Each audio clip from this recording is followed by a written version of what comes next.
a couple of reasons. The first was due to the equipment, because as railway equipment became more modern, it also became much more larger, and as a result, could no longer fit inside of the tunnel.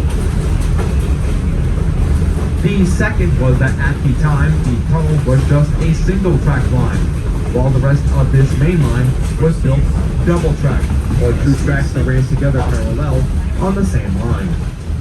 This would in turn result in traffic jams, which the Southern Railway viewed as uneconomical.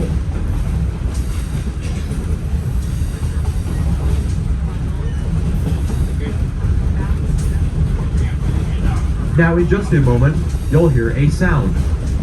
That sound is the whistle of locomotive number 30.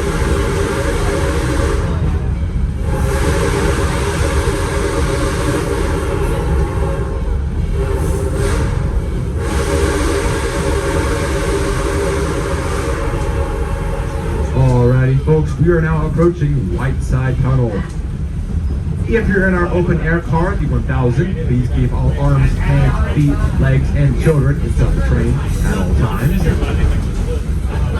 You can use your cellular devices and shine a flashlight on your car windows and thus illuminate the inside of our tunnel walls. And get ready, folks, for the most magical time of day. And that time is tunnel time in Tennessee.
Alrighty folks, welcome to our turntable demonstration.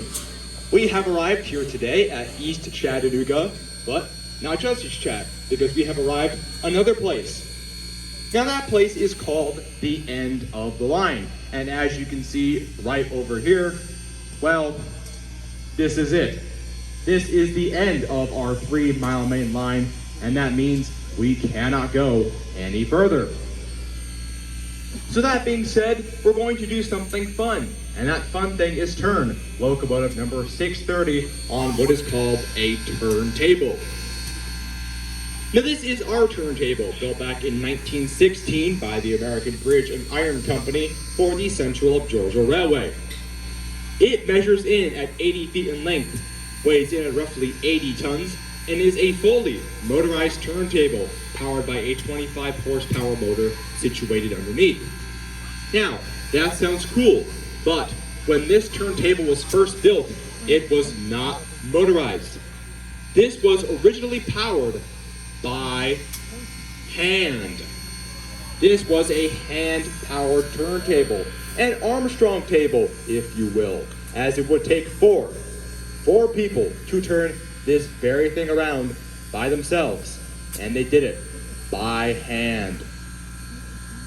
Now, since our turntable today is fully motorized, what that does mean is that I will not be asking for any volunteers.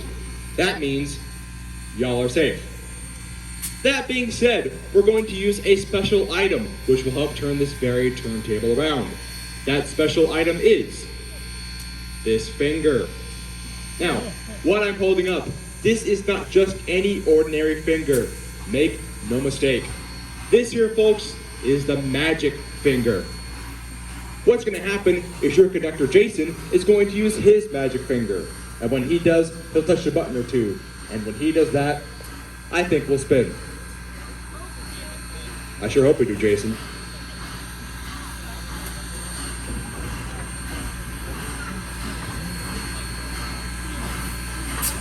In 1904, by the American Locomotive Company out of Richmond, Virginia, for the Southern Railway.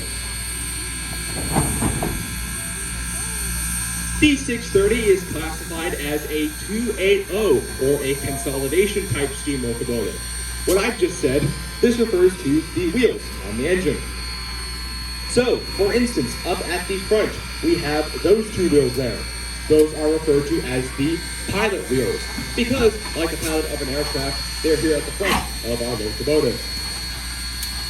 Then, in the middle, we have those big eight. Those big eight are the driving wheels, and they are the main wheels that will help drive our locomotive. And then, all the way back here, you can see that there is absolutely no wheels at all. So once again, that is a 280 steam locomotive.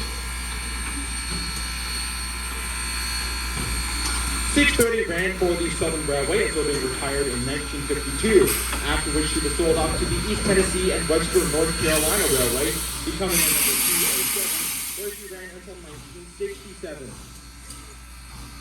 Then the following year, she was actually reacquired by the Southern Railway for use on their steam excursion program. In fact, many of the trips on those programs are featured on the coaches of the Fence side. She ran in that said program until 1978, when the trains became too long and too heavy for her to continue handling after foreign state. So as such, she found a new home, which was here. Here she ran until 1989, when she suffered a bunch of mechanical issues, which forced her to be retired seemingly forever. Although, as you can tell, that was not the case. In 2001, restoration began to restore the 630 back into operating condition. That restoration cost the museum $700,000 and took 10 years to be completed. When all was said and done, in March of 2011, it was considered, at the time, one of the most extensive restorations of a steam locomotive in modern American history. 630 is what we call an authentic steam engine, and that means she still does run on both coal and water. In the locomotive's tender, when it is full, it can hold up to 10,000 gallons of water and between 17 to 18 tons of coal. Now, as we're turning, the rest of our train is sitting back on track number 1. But we're not going back there just yet. We're going to take this turntable and we're going to move it on over to the track next door to track number 1. That track right here, this is track number 2.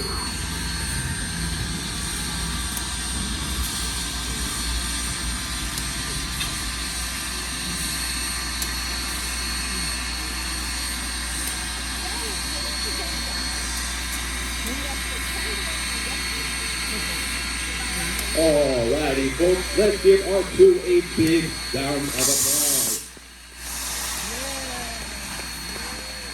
And at this time, we are going over to our back shop for the shop tour. If you're not interested in visiting our back shops, you are more than welcome to head back to our train or visit our depot.